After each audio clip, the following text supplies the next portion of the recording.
सपनों के शहर मुंबई में मनराज ग्रुप पेश करता है मनराज व्यू, जो शहर के बीचों बीच एक घर खरीदने का मौका दे रहा है। आपके बजट के अनुकूल शानदार 1 BHK और 10 मंजिला टावर और कीमत सिर्फ 75 लाख रुपए। और यह सब उपलब्ध है कुर्ला अंधेरी रोड, साकीनाका मेट्रो स्टेशन और अंतर्राष्ट्रीय एयरपोर्ट के नजदीक। मनराज व्यू में घर होना यानी आराम और सुविधा का पूरा आनंद। जल्दी करें, अनुकूल बजट में ऑफर केवल सीमित अवधि के लिए। PM आवास योजना और लोन सुविधा भी उपलब्ध, शर्तें लागू।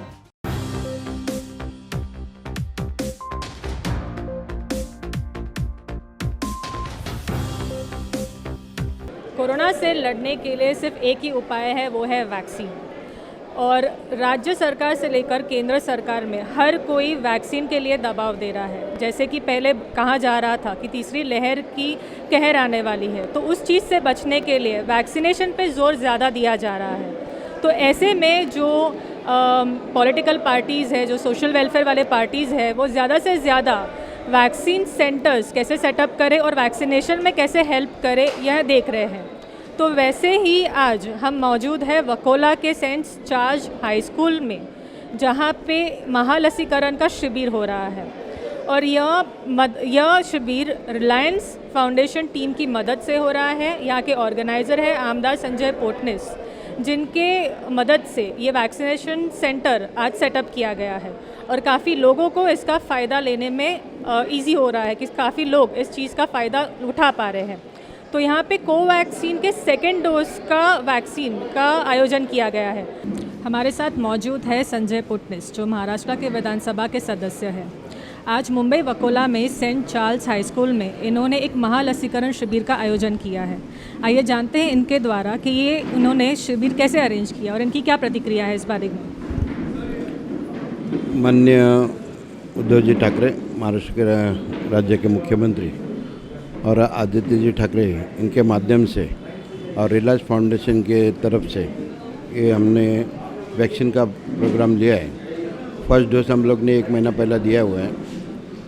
4,000 कलिना विधानसभा, 4,000 कुर्ला विधानसभा, ऐसा 8,000 और सेकेंड डोज 8,000, ऐसा 16,000 हमने वैक्सीन यहाँ पर दिया हुआ है।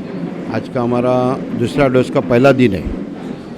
आज हम लोग यहाँ पर 4,000 और टोटल 4,000 दे रहे हैं, कलिना और कुर्ला मिलके।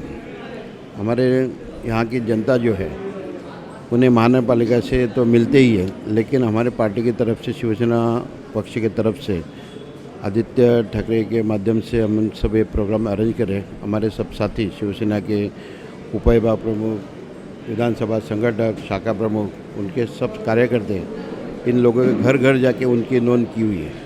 और रिलायंस फाउंडेशन की तरफ से उनकी फॉर्म जो है उनका भर के हर घर में एक एक आदमी जाके हमारा एक कलेक्शन किया हुआ है। और मुझे आशा है कि भविष्य में अगर ऐसा कोई संकट आता है तो हमारी शिवसेना ऐसे संकट के लिए आगे जाने के उनको मदद के लिए हमेशा अग्रसर रहेगी। और हमारे ये ताकत महानगर पालिका के जितने भी क्षेत्र में शिवसेना है, वहाँ पर हर ऐसे संकट को सामने जाने के लिए हम तैयार हैं। जैसे कल महाराष्ट्र बंद था, तो उस बारे में एक सवाल है आपसे कि जैसे कल महाराष्ट्र बंद था तो महाविकास आघाड़ी सरकार ने काफ़ी लोगों ने इसका समर्थन भी किया, काफ़ी लोगों ने इस चीज़ को मान्यता नहीं भी दी। तो ये जानना चाहते हैं कि क्या जनता पे ये महाविकास आघाड़ी सरकार से दबाव था इसका समर्थन करने के लिए, या उन्होंने खुद अपने आप से इन चीज़ का समर्थन किया है? देखिए, महाविकास आघाड़ी का दबाव या और कोई कुछ, ये हर जनता मानती नहीं और मानना जरूरी भी नहीं।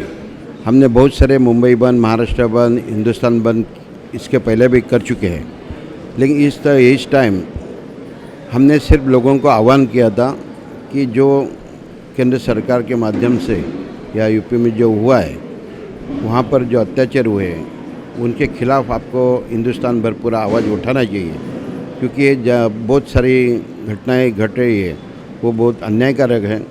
और हम जानते हैं कि ऐसी घटना के निषेध करने के लिए हर राज्य में ऐसा महाराष्ट्र बंद जैसा हमने किया, ऐसी घटना के विरोध में लोगों ने खुद होकर अपने अपने सब कामकाज बंद किया है, दुकानें बंद की है। जो अत्यावश्यक सेवा है, हॉस्पिटल्स है, दूध है, और बीएसटी जैसी जो लोगों को आना जाने के लिए, मरीज के लिए या वैक्सीन के लिए जो सुविधा चाहिए तो हमने उनको छूट दे रखी थी। लेकिन इस टाइम फर्स्ट टाइम मेरे 50 साल के अंदर शिवसेना में होते हुए फर्स्ट टाइम ऐसा हुआ है कि लोगों ने खुद हमें सहकार्य किया है। खुद होके लोगों ने दुकानें बंद की है। खुद हमें भी उनका यही कहना था कि जो घटना घटी है उसके निषेध में हम लोग भी खुद इसमें शामिल हैं। तो आज हम जानते हैं, हमारे साथ मौजूद है महेश पेडनेकर जी। आज हम जानते हैं उनसे कि ये कैसे उन्होंने ऑर्गेनाइज़ किया है। महाराष्ट्र के आदरणीय पर्यावरण मंत्री और युवा सेना के अध्यक्ष आदित्य जी ठाकरे जी की ये संकल्पना है।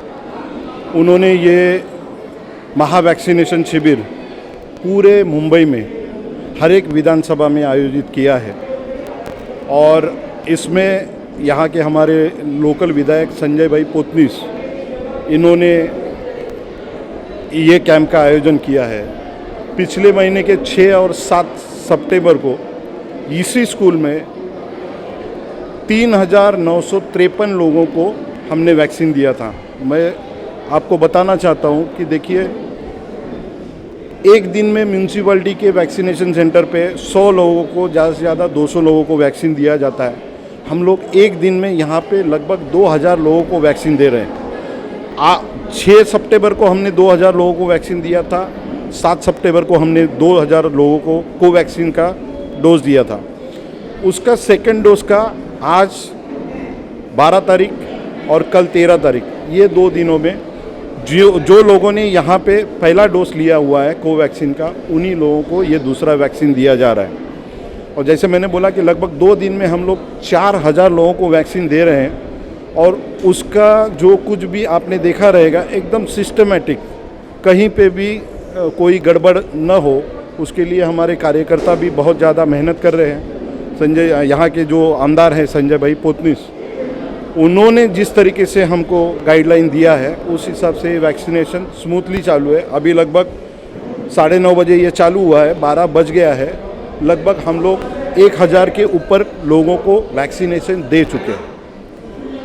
तो जैसे आपने कहा कि लगभग 1,000 का वैक्सीनेशन हो चुका है, तो ये दिन भर में कितने बजे तक चल सकता है? और जैसे आपने कहा आपका टारगेट है एक दिन में 2,000 लोग, लेकिन एक दिन में अगर 2,000 से ज़्यादा आ जाते हैं तो आप ये स्टॉक, जो वैक्सीन का स्टॉक है, वो कैसे मैनेज करेंगे? ये वैक्सीनेशन का जो टाइमिंग है वो सुबह में 9 से 3 बजे तक का है।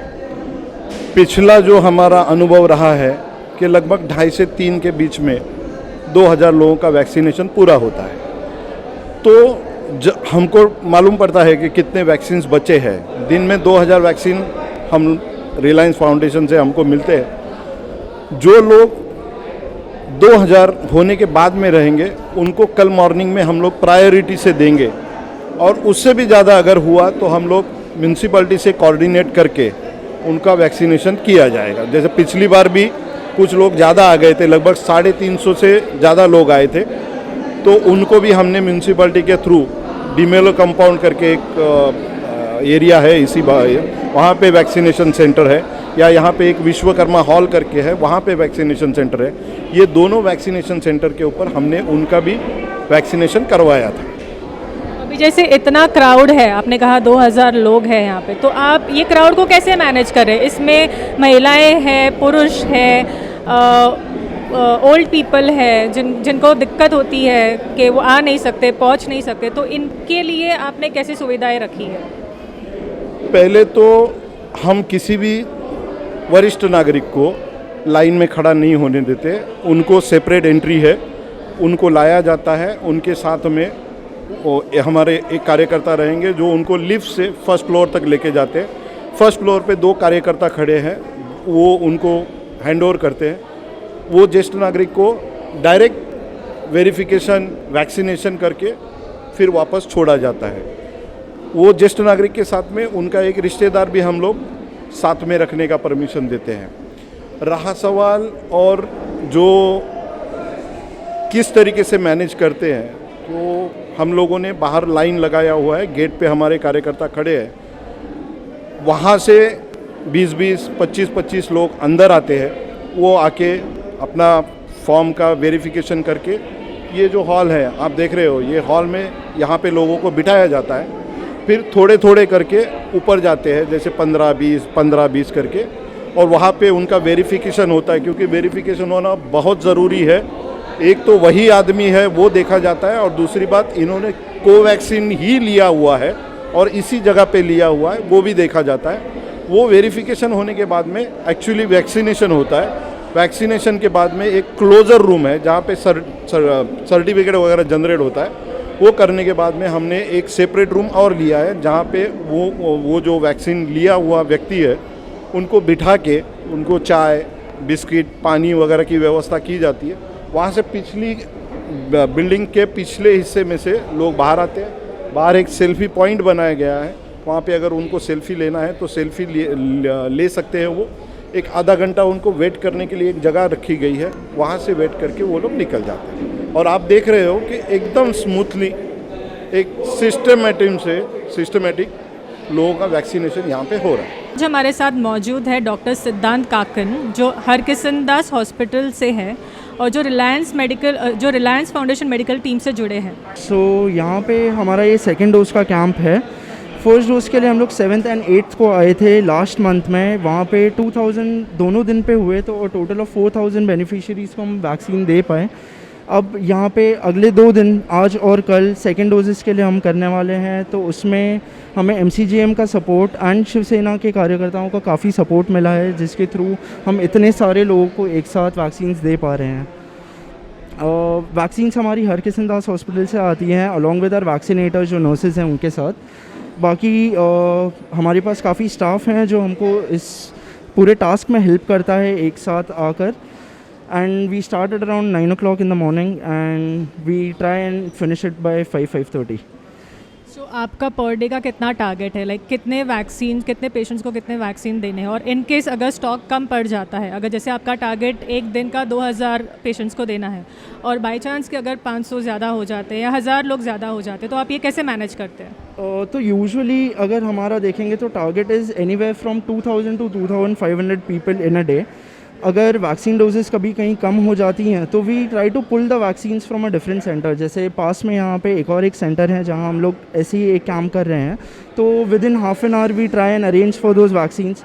तो we have to maintain stock कि कितना है, कितना और लगेगा। अगर और लग रहा है तो हाफ एन आवर 45 मिनट्स पहले we give them a heads up कि हमें वैक्सीन्स लगेंगे and they send it over. अगर पास में साइट नहीं है तो we call HN hospital and फिर वहाँ से स्टॉक आता। But then again the travelling time of the vaccine is 45 minutes, so we have to keep that in mind and always call for stock. So आपका कहना है कि आप अगर यहाँ पे कम हो जाता है स्टॉक तो आप इजीली स्मूथली स्टॉक मैनेज कर सकते हैं। अगर क्राउड ज़्यादा बढ़ गया तो आप स्टॉक भी अवेलेबिलिटी कर सकते हो आप मैनेज, राइट? यस। फिर भी ये क्राउड कैसे बहुत ज़्यादा हो जाता है, तो इसे मैनेज करने में आपको कोई दिक्कत आ रही है? जैसे आपकी टीम है, आपकी कितने जनों की टीम है, आपके नर्सेस है, बाकी मेडिकल टीम है, तो कैसे मैनेज कर रहे हैं? सो द थिंग इज़ हमारे टोटल 13 to 15 स्टाफ आते हैं, जिनमें 5 वैक्सीनेटर्स हैं, एक डॉक्टर हैं, एक स्टाफ नर्स है एंड बाकी क्लीनर्स एंड ड्राइवर्स हैं। सो वंस हम लोग किसी साइट पे जाते हैं तो we ask for the local political support. जैसे यहाँ पे शिवसेना है तो they help us with the crowd control in all ways. They send patients upstairs, verification के लिए गाइड करते हैं, कंफर्मेशन के लिए गाइड करते हैं। तो एट एवरी स्टेप कोई ना कोई शिवसेना का बंदा is always ready for helping the patients always. And जो हमसे होता है वो हम डेफिनेटली करते हैं। जैसे रजिस्टर करने में लोगों को दिक्कत आ जाती है, कभी कभी सर्टिफिकेट्स नहीं दिख रहे होते हैं, so there is always a social worker which is there, जिस MSW रहते हैं तो वो हमेशा उनको हेल्प करते हैं। वीडियो जर्नलिस्ट हर्षद कामले के साथ मेघा खाड़े, DRV न्यूज़, मुंबई।